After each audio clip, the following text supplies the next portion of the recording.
นแล้วว่าแม่เจ้าเอ้ยว่ะแม่จะมาบ่พังนี่คือลองน้ำบะคุกซาดได้เขาเจ้าเฮ็ดได้3-4 มื้อมีได้นี่4 มื้อละหน้าบ้านบุค่าป่าทองคำเลยเส้นทางเตางอยผาเด่นในเมืองนี้พระเจ้าเฮ็ดไว้ได้3-4 มื้อ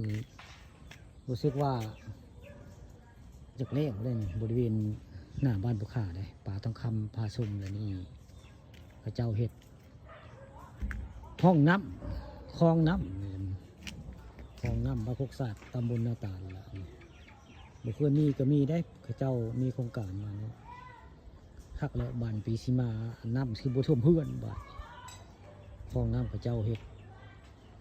เมื่อวานนี้ยังเทเมื่อวานได้นี่เขาจะมามากเมื่อนี้วันนี้เป็นผู้ข่าก็เลยมอบคอนเทนต์ให้ผู้ติดตามเบิ่งนี่แหละอันคลองน้ำข้างทาง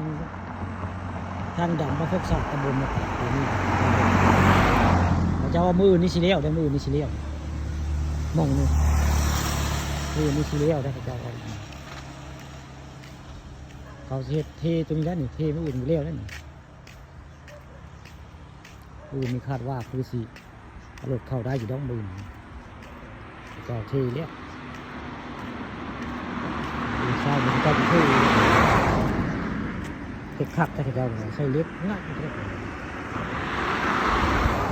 แต่แรงไม่ดีบุคคลในบึกนี่แหละคลองน้ำบ้านโคกสะตำบลนาตาล